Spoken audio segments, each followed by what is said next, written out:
हम कक्षा 9 की विज्ञान का क्लास आज शुरुआत करने जा रहे हैं। विज्ञान के 4 खंड हैं: भौतिक विज्ञान, रसायन विज्ञान, वनस्पति एवं जीव जंतु विज्ञान के अंतर्गत। भौतिक विज्ञान के अंतर्गत आज हम इकाई 3 गति, बल और कार्य बताएंगे। आप लोग 2 कापियाँ बनानी होंगी, 3 कापियाँ बनानी होंगी, एक भौतिक विज्ञान के लिए, एक रसायन के लिए और एक जंतु विज्ञान के लिए। इन कापियों में या तो मोटी कापी बनाकर उसको खंड वाइज बांट लेंगे और भौतिक विज्ञान में जैसे ही आपको ये बताया जा रहा है, अपने अभ्यास पुस्तिका में परिभाषाएं जरूर नोट करेंगे और नोट करने के बाद लिखेंगे और लिखने के बाद जिससे कि आपको न्यूमेरिकल लगाने में आसानी हो जाए। तो इकाई 3 में, भौतिक विज्ञान इकाई 3 में गति, बल और कार्य पढ़ाने जा रहे हैं। गति कोई वस्तु या पिंड है, ये कोई वस्तु है या पिंड है और ये आधार पर रखी हुई है और समय के साथ ये यहाँ से चलकर यहाँ आ जाए, ये अपना स्थान छोड़कर यहाँ आ जाए, तो इसको स्थिति में जो परिवर्तन हो जाए उसको गतिशील कहते हैं और यह जो परिवर्तन के लिए उत्तरदायी हो उसको गति कहलाता है। यानी कोई वस्तु या पिंड समय के साथ अपना स्थान परिवर्तित कर दे तो उसको गतिशील कहते हैं और परिवर्तन के लिए जो उत्तरदायित्व हो वो गति कहलाता है। गति 2 तरह की होती है। पहला विराम अवस्था, विराम अवस्था, विराम अवस्था। और पहले विराम अवस्था देखिए, जब कोई वस्तु या पिंड है किसी आधार पर रखी हुई है, वो अपना स्थान नहीं बदलती है या उसी जगह पर स्थिर है, जैसे मेज पर रखा हुआ डस्टर और कोई अन्य वस्तु रखी हुई हो, कहीं भी इधर उधर ना करे, अपने स्थान पर स्थिर हो, तो उसको कहते हैं विराम अवस्था की स्थिति। दूसरा है गति अवस्था। गति अवस्था, जब वस्तु या पिंड समय के साथ अपना स्थान चेंज कर दे यानी बदल दे तो उसे गति की अवस्था कहते हैं। जैसे सड़क पर चलती हुई बस या सूर्य के चारों ओर चक्कर लगाते हुई पृथ्वी, इसको कहते हैं गति की अवस्था। जो विराम है, स्थिर है, वो जिसका स्थान नहीं परिवर्तन हो रहा है, उसे कहते हैं विराम अवस्था। अब इसके बाद इसी के आगे गति में ही है, गति की परिभाषा बताया और गति की 2 स्थित अवस्था होती हैं। गति की परिभाषा, फिर गति की अवस्थाएं में नंबर 1 विराम अवस्था, विराम अवस्था। दूसरा है गति अवस्था, गति अवस्था। यानी वस्तु की वस्तु 2 तरह, ये तो विराम होगी या तो गति की अवस्था में होगी। इसके बाद हम बताने जा रहे हैं गति की सापेक्षता, गति की सापेक्षता। गति की सापेक्षता।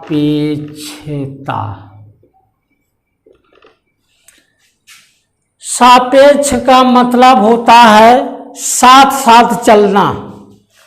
जब कोई वस्तु साथ साथ कोई वस्तु या पिंड एक साथ गति कर रही हैं तो उसे कहते हैं सापेक्ष।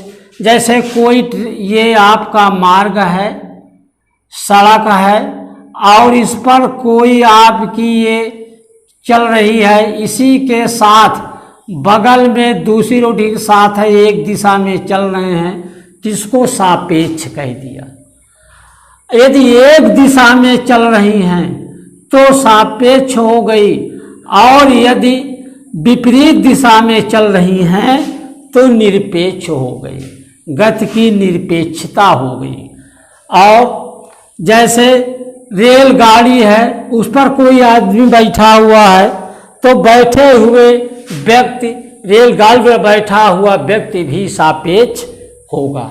तो गति की सापेक्ष का मतलब दो पिंड या वस्तु एक ही दिशा की ओर चल रहे हैं, उनका वेग कुछ भी हो, गति कुछ भी हो, चाल कुछ भी हो, तो गति की सापेक्षता होती है। और यदि विपरीत दिशा में चल रही हैं, एक दो है, एक सड़क पर चल रही हैं, एक का वेग इधर है, एक का वेग उसके विपरीत है, तो इसको कहते हैं गति की निरपेक्षता।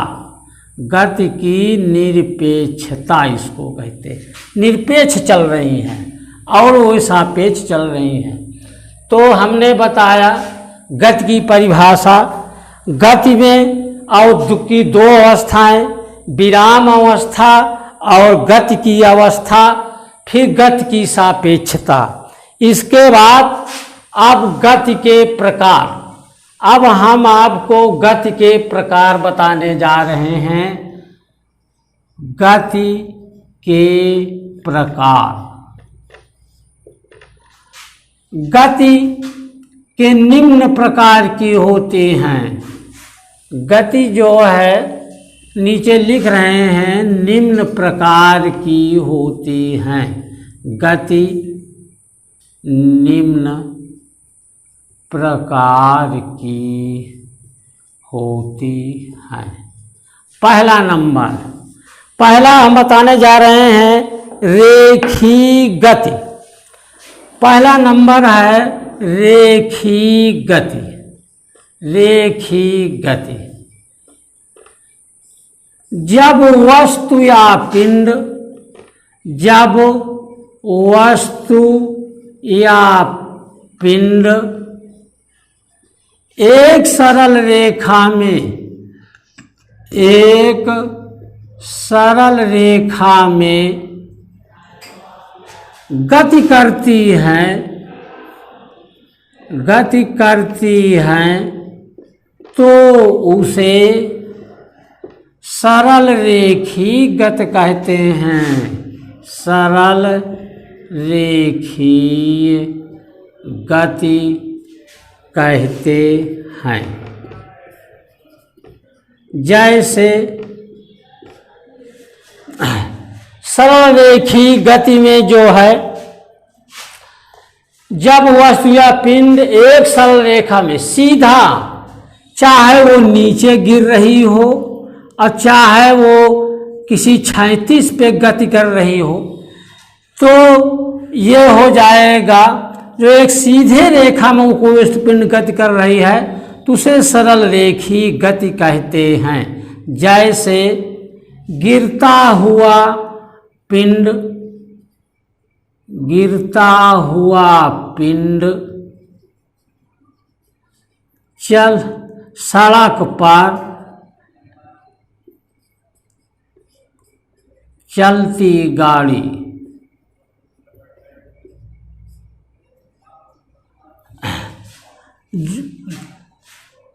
गति के प्रकार में पहला बताया रेखीय गति। जब वस्तु या पिंड एक सरल रेखा में गति करती है तो उसे सरल रेखीय गति कहते हैं।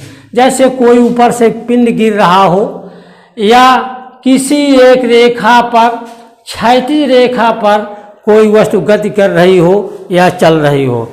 अब है एक समान वृत्ति गति। अब दूसरा नंबर बताने जा रहे हैं एक समान वृत्ति गति।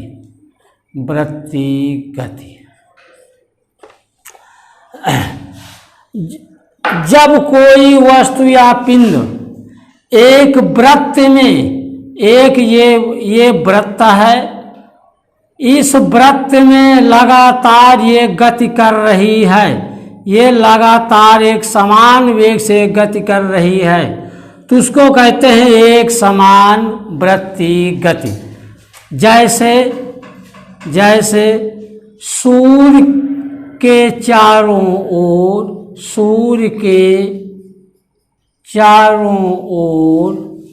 पृथ्वी का चक्कर लगाना।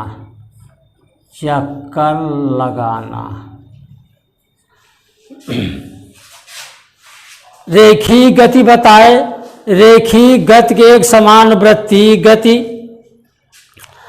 जब कोई वस्तु या पिंड एक वृत्ताकार पथ में समान गति से गति करती है तो वो कहलाता है वृत्ति गति। जैसे सूर्य के चारों ओर पृथ्वी का चक्कर लगाना। अब इसके बाद है अनियमित गति। तीसरा है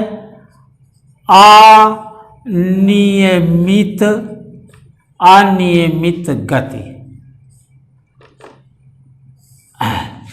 गति के प्रकार में रेखीय गति बताया, अब अनियमित गति बताने जा रहे हैं। जब कोई वस्तु या पिंड के द्वारा जिनका जो है दिशा निरंतर परिवर्तित होती रहती है, एक दिशा की ओर नहीं जाती, वो कहलाता है नियमित गति। जैसे जो कोई वस्तु है, परिभाषा लिखते हैं, किसी वस्तु या पिंड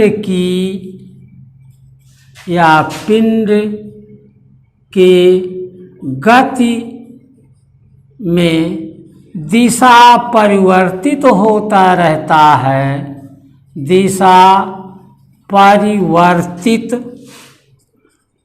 होता रहता है, उसे अनियमित गति कहते हैं।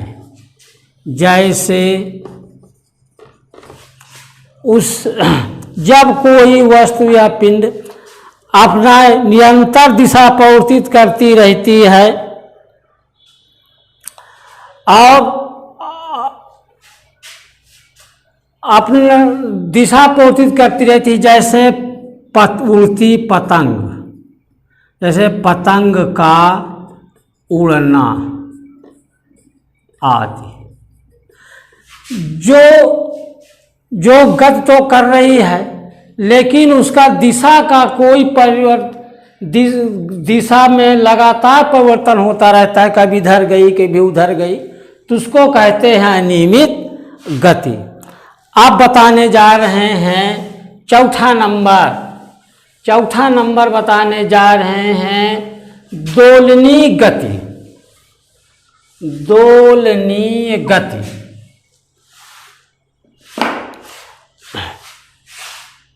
चौथा नंबर है दोलनीय गति या कंपन गति।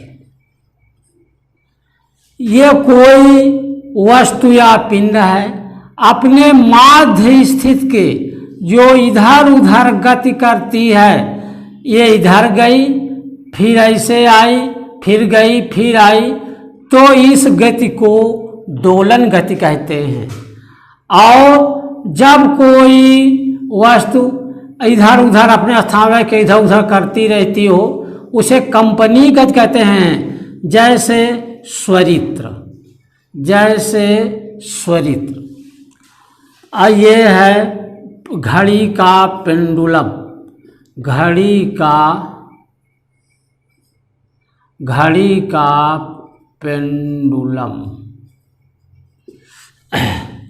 दोलनीय गति, जब कोई वस्तु अपनी माध्य से इधर उधर समान दूरी तय करती हुई एक निश्चित पथ पर गति करती है उसे दोलनीय गति कहते हैं। और जो अपने स्थान पर रहकर इधर उधर करता है उसे स्वरित्र कहते, वो कंपनी गति कहते हैं, कंपन गति कहते हैं, जैसे स्वरित्र। जैसे घड़ी का पेंडुलम, झूला आदि, झूला आदि ये जो है दोलनीय गति है। फिर पांचवा है आपका, पांचवा नंबर है घूर्ण वक्र रेखी गति। वक्र रेखी गति, पांचवा है वक्र रेखी गति। कोई गतिमान वस्तु, जब गतिमान वस्तु वक्र रेखा में गति करती है, वक्र रेखा में गति करती है, वक्र रेखा में गति करती है, उसे वक्र रेखी गति कहते हैं। वक्र रेखी गति कहते हैं। जब कोई वस्तु या पिंड है, जब कोई वस्तु या पिंड है वो ऐसे ऐसे जब गति करती हुई जाती है, दिशा परिवर्तित होते हुए गति करती है, वो एक वक्र रेखा में गति करती है। ये कोई वस्तु या पिंड जब ऐसे पथ पर गति करती है तो इसको कहते हैं घूर्णन, घूर्णन या वक्र रेखी गति। जब कोई अपनी निरंतर दिशा बदलती हुई एक वक्र रेखा में गति करती हुई आगे बढ़ती है तो उसे कहते हैं वक्र रेखी गति। जैसे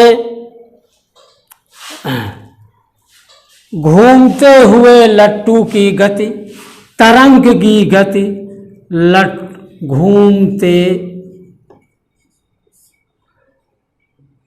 लट्टू की गति, तरंगों की गति आदि। अब हमने बताया आपको भौतिक विज्ञान में इकाई 3 में गति, बल और कार्य। गति की परिभाषा बताए। गति की परिभाषा के बाद स्थिर अवस्था, विराम अवस्था बताए। गति के प्रकार में 5 प्रकार आपको बताए। इसी के बाद हैं राशियां, इसके बाद हैं राशियां।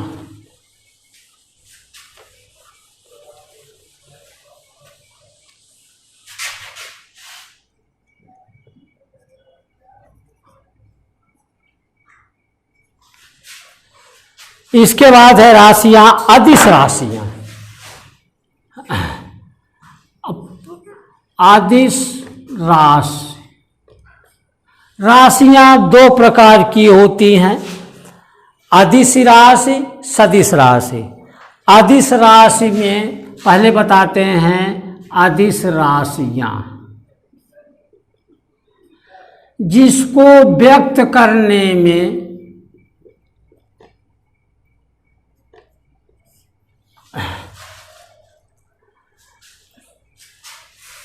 जिन भौतिक राशियों को जिन भौतिक राशियों को व्यक्त करने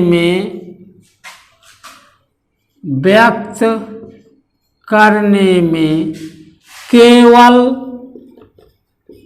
केवल परिमाण की आवश्यकता होती है, केवल परिमाण की आवश्यकता होती है, आवश्यकता होती है,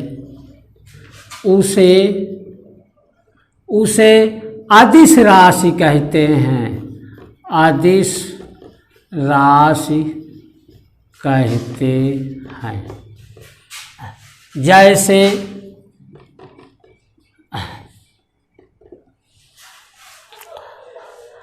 जिन राशियों को व्यक्त करने के लिए जिन अदिश राशि जिन भौतिक राशियों को व्यक्त करने के लिए केवल परिणाम की गिनती की आवश्यकता होती है, उसे दिशा की आवश्यकता नहीं होती, उसे सदिश राशि कहते हैं। जैसे है गति, समय, जैसे है चाल, दूरी, समय, चाल, समय, चाल आदि। और दूसरा है सदिश राशि, सदिश राशि, सदिश राशियाँ जिन भौतिक राशियों को जिन भौतिक राशियों को व्यक्त करने के लिए व्यक्त करने के लिए परिमाण एवं दिशा दोनों की आवश्यकता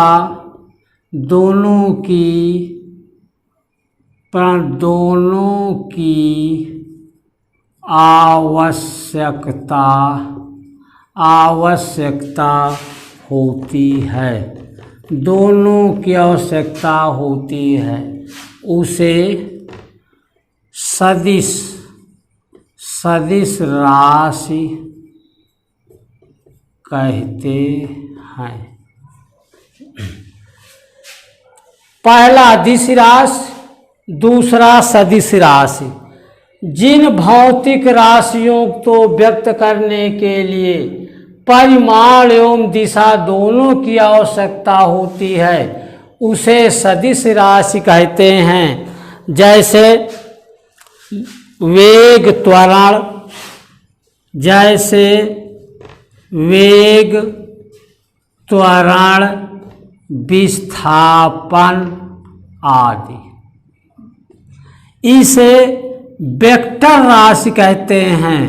इसे वेक्टर से यानी एक छोटी तीर द्वारा हम इसको व्यक्त करते हैं। अब गति की प्रकार के आगे होता है सदिश राशियाँ, अदिश राशियाँ, जिनको व्यक्त करने में केवल परिमाण की आवश्यकता होती है अदिश राशि, जिनमें परिमाण एवं दिशा दोनों की आवश्यकता होती है, उसे सदिश राशियाँ कहते हैं। इसे वेक्टर राशि भी कहते हैं। अब इसके बाद सदिश तथा अदिश राशि तथा सदिश राशियों में अंतर।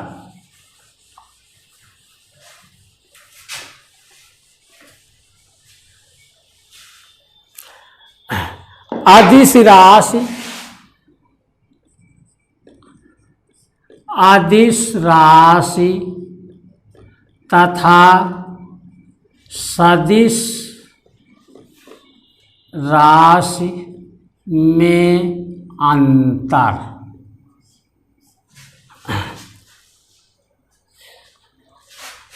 आप अदिश राशि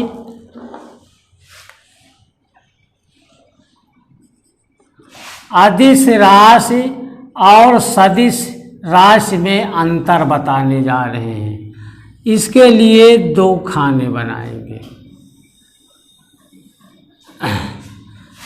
पहले में लिखेंगे हम अदिश राशि, अदिश। दूसरे में लिखेंगे सदिश राशि।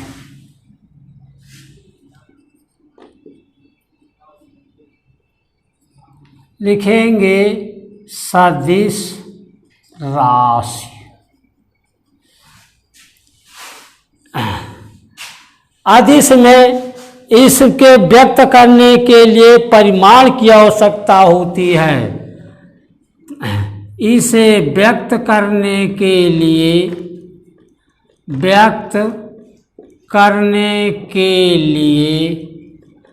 परिमाण की आवश्यकता होती है। व्यक्त करने के लिए परिमाण की आवश्यकता होती है। परिमाण की आवश्यकता होती है। और सदिश में होता है, इसे व्यक्त करने के लिए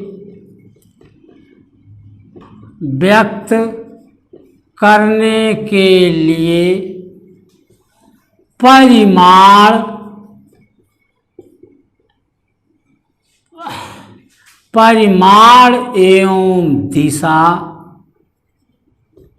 की आवश्यकता होती है। अदिश में केवल परिमाण की आवश्यकता होती है और इसमें व्यक्त करने के लिए परिमाण एवं दिशा दोनों की आवश्यकता होती है। दूसरा नंबर, इन्हें साधारण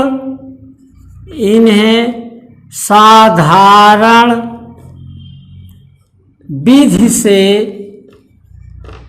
जोड़ सकते हैं, जोड़ा जा सकता है।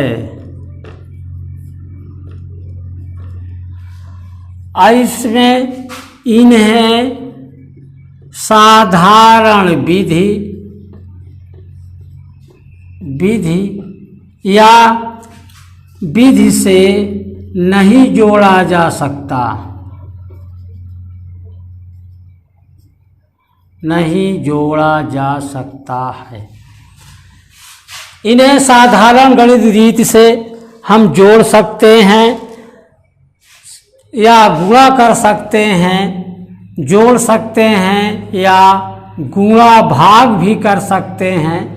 इन्हें साधारण विधि से जोड़ा या गुणा भाग नहीं किया जा सकता, गुणा भाग नहीं हो सकता।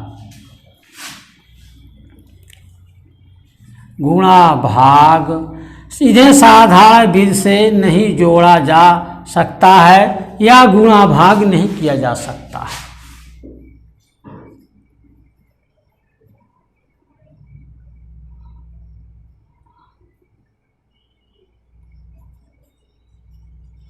अब तीसरा कारण है इसमें,